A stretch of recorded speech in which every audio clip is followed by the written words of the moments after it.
Alright folks, this is a Rav4 4-wheel drive 4-cylinder. I'm going to do a hub bearing today because it's noisy. Alright, I'm going to replace it with a Moog brand. That is the part number for a 4-cylinder. Okay, this is the new bearing. Notice that the bearing has a mark on it that says Moog to make sure that nobody packaged it and gave some other bootleg one in there, right? But this is the baby. You can get it at, well, you used to be able to get it at AutoZone. They don't do that no more. But get it from Rock Auto. It's like 130 bucks each side. All right, so what we're going to do here is we're going to start on the bearing.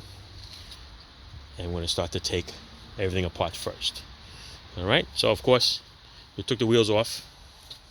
That's what you have to do first. Then we'll dismantle the brakes. All right, this is a 14 millimeter. All right, there's two of them, top and bottom. And what you can do is you're going to pull the caliper out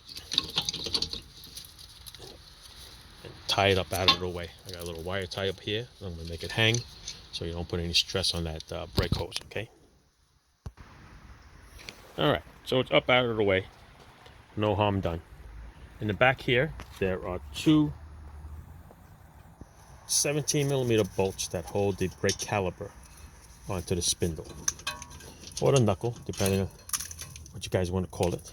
Okay, and you pull that out of the way. Brake pads will come with it.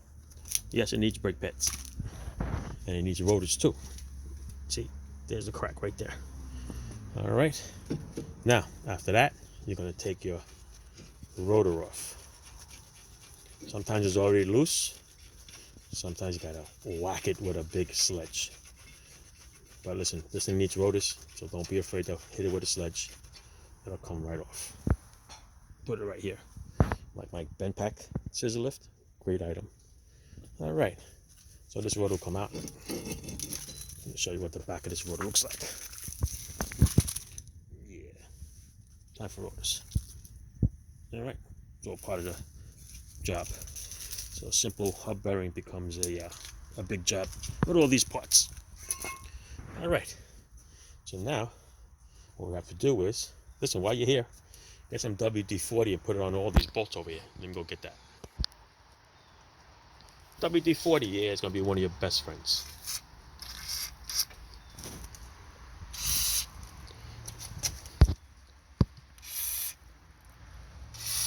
Don't be afraid to use it. It's gonna go all over. Let it sink a little bit in there, okay? Let it drip down. Got a cardboard there so you don't mess up your concrete driveway. And if you do, see my other video on how to get the grease and oil out of concrete driveways. It's a hit. All right, let that soak for a little bit. You notice this is a special 12-point socket. Now I just want to show you something. See this little mark that they make at the factory? What they do is, after they tighten up that nut, they hit this down and they pinch it so it goes into this little crevice over there. So then the nut doesn't spin off. So before you spin the nut off and ruin the threads on your axle nut, what you're going to do is you're going to take a punch in there, punch it in there, and you're going to bend this little tab up. Bend the tab so it's round. So what you want to do is you want to look at it and make sure that it's pretty round. Okay? Even though the little part that scoops up over there, it's a little damage, that's okay. As long as this part here is round. Because if it's not, you're going to rip all the threads out as it comes out. And guess what? It's a special socket. This is from AutoZone. It's a 30 millimeter 12-point socket. This is the one that you're going to need to take that socket off. All right, it's about 20 bucks or so. All right, so you zap it out nice and strong. And once you get the nut out, almost all the way out, tap it. What you want to see is you want to see this axle move in and out. Okay, you want to make sure that it's going to free from the bearing, All right, and don't tap it with the nut all the way in because you're going to ruin the threads. So I usually try to make it almost flush. So when you hit it with a little hammer or the socket, you just want to make sure that it's free. All right, once it's free, you are going to continue taking the nut off.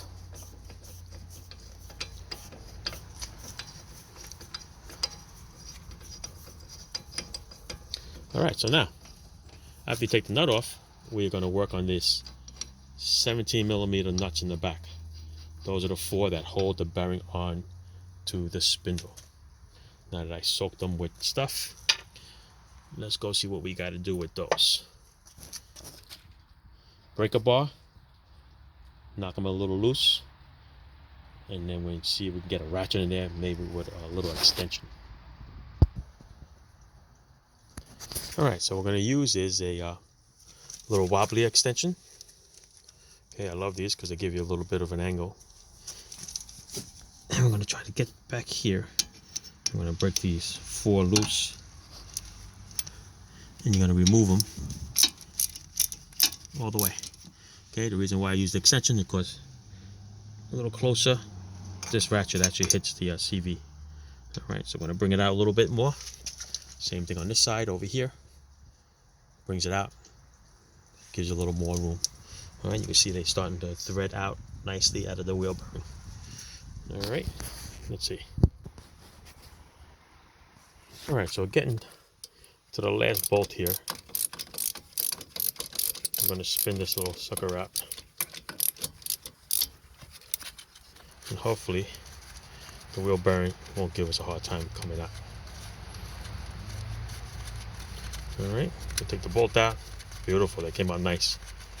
Sometimes when you do wheel bearings, since this side here is exposed to all the dirt and grime and salt and everything, this thing is usually always rusted to death. Then you have a hard time. Listen, if you got to use a torch and use a little heat on it, sure, why not? Might as well. All right, got the bolts off now. Now we're going to work on this bearing. All right, there's no washer in there, just a plain nut. The axle is free, the bolts are free. This thing should be coming right out. Might have to tap it with a little sledgehammer. All right, now if you guys think this thing comes off easy, you're all wrong. It rusted to death. Took the 4 bolts off, took a little chisel, an old screwdriver, shoved it in there. You can see the little mark that I made there, just to try to get a little gap in there. All right, then I put another gap over here. And of course, you know, screwdrivers, how they wedge out a little bit, so it's trying to spread it out a little bit. Then I'm hitting the flange here with a sledge, trying to cock it a little bit. Remember, it's a perfect round fit right into that hole, so it's not much movement for you to go left and right, up and down, even though this bearing is shot. You can see it moving. Okay, so I'm almost there. I'm taking a break now because I'm swinging the little short hammer over here, short sledge. I got it pretty much free. There's a splash shield. There's a nice little gap over there, you can see. All right, so pretty soon it'll be coming out soon, and it'll be good to go. Hold on, let's try again with the hammer. All right, like I said, hit it with the hammer, left and right, cock it a little bit. All right, hit it this way. This side is clearest because you got the caliper bracket out of the way. You can knock it right out. See, it's coming loose already. It's pretty much broken loose already. All right, tap that back in, and this bearing should fall out in our hands. I'm gonna hold the axle in while you work this bugger out. Here it is. All right, oh, I'm gonna put it down here. So that's the backing plate. There's the bearing. This is the axle. That's the spindle. The ABS sensor, you don't have to remove it because it's pretty much it's past the bearing. All right, so you're not going to damage it. So on the way back, sand this nice and clean. Put a little grease or lube in there, and the bearing goes right back in. 4 bolts, and everything goes back in reverse. All right, let's take a look at this bearing here, people. Oops, there's the flex plate. Make sure you put it back on the right way because you don't want to do this again. But yeah, this is the bearing. That's what it looks like. And that was the noise, and you can see it was wobbling. So it's definitely shot. soaked it with WD-40 all over the place, because this is the part that's actually grabbing right here all the way around. That's where all the rust is. That's what's holding it in. All right, that whole area right there. All right, so what we're gonna do is gonna clean up that area, wire brush it, clean up all the bolts, slap it back together in reverse. Don't forget to torque the nut down to the torque specs. You can look that up. I just had that at AutoZone. I forgot it, so I'll call them back up and find out what that is. All right, but to install it, it's just going to be a reverse. Like I said, what you're going to do is you're going to clean up this whole area so the bearing goes in nice and smooth. Once it goes in, 4 bolts in the back. All right, hang on, let me see if I can start cleaning some of this stuff up for you guys. All right, so what I did was I cleaned it up, put the 4 bolts in there, just hold up the plate, put a little never sees on there. All right, it's good stuff. You can buy it in your store. Maybe not this brand, but a little wheel bearing grease would probably work good there. Any kind of lubricant to make that bearing slide in a lot better. All right, so you're gonna slide the new bearing in there. I'm gonna put it on with the 4 bolts in there and hold it in. All right. All right, so I'm gonna line it up. Line up the splines. I'm gonna shove it right in here. I'm gonna line up those bolts in there. And you're gonna push it in a little bit. Might want to tap it in there for a little bit, or just grab a couple of bolts in there just to hold it. All right, but it looks like it's lined up already. I'm sorry, but I need my other hand in order to do this. All right, and I'll show you once I thread all 4 of them in. All right, so what I do here is I install the 4 bolts pretty much flush over here. And what you want to do is you want to do it in a cross thread pattern, all right, because you want to draw it in evenly. All right, so maybe that one, this one, and this one, this one. But you get the idea. Do a little bit at a time so you could draw it in evenly. You don't want it cocked. If you just do these 2 real tight, then you're gonna cock the whole bearing off. Then these gonna be a hard time to tighten up, or you're gonna cock the whole thing. So make it evenly, crisscross, whatever pattern you want to start with, does not matter. I put this nut on just for the sake of holding it. So what you do is you're gonna draw it in, and you're gonna see the bottom pull in a little bit. You're going to cross to the other side, and you're going to do the same thing. All right, I'm going to put the camera down so get an idea. But like I said, cross, tightened, like this, just keep going around until it draws all the way in, okay?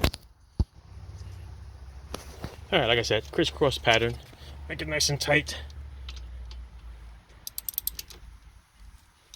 This is with the 3/8 drive. So what I'm going to do is going to upgrade it to the 1/2-inch breaker bar and make it nice and tight. All right, so we're using a nice big breaker bar. Tighten up the 4 bolts. You notice that they're pretty much even. They're both going to stick out the same amount. Then we'll do this 12.30 millimeter socket.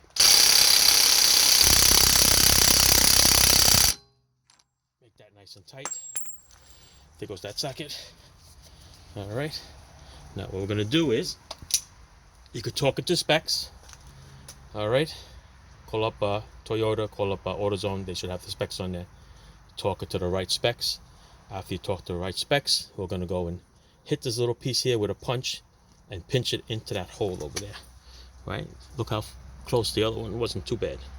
All right. So this one we're going to do the same thing. We're going to punch it in so that it sticks past there so it doesn't spin out. It's almost like a little lock nut, so to speak. All right, I'll post the specs on the bottom of the link. I'm going to call up now and get the specs. All right, so once it's torqued, I pinched that thing in with a punch. I punched it in a little bit, so it's going to need a new nut the next time. Hopefully, I won't do an axle on this thing. It's got over 100,000 miles on it already. But that's it. There's your wheel bearing, people. All right, I want to start putting the rest of the brakes back together. Remember how to do it? Come on, paying attention. Put the bracket back on, clean it up. Don't forget to free up these little things over here.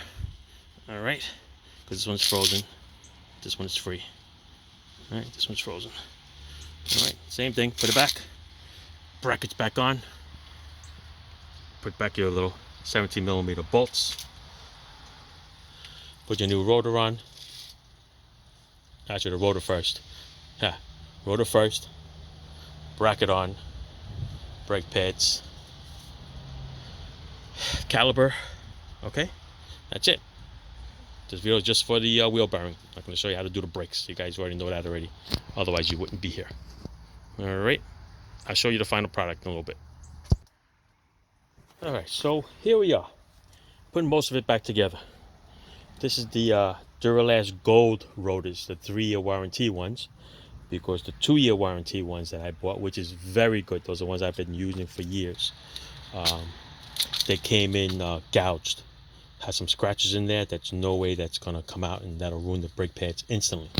All right, so when you buy new rotors, make sure they're nice and clean. They don't look like they've been used. The one that I opened up had, looks like grease on it. Looks like somebody grabbed it. Maybe they had bought the wrong ones at one point, or maybe they were just somebody else's rotors. They put them in the Duralast brand box, but I didn't like the way they looked. And since this is my own personal car, my daughter's car, Brianna, I am going to fix it the right way, spend the extra money, and do the right thing. All right, so now I'm going to go tighten this up, put the pads in there. All right, just want to show you, these are the gold pads. Elite gold pads. Look at that lining. Pretty wild, huh? Yeah, it's supposed to be some kind of a new technology that if you're not changing the rotors, they kind of fill up the gaps or the grooves that are in your rotors. I don't know. We'll try it. We'll see what happens. There's no gaps to fill here because it's a brand new rotor. All right, let me finish putting it back together. All right, and there you go. Final product.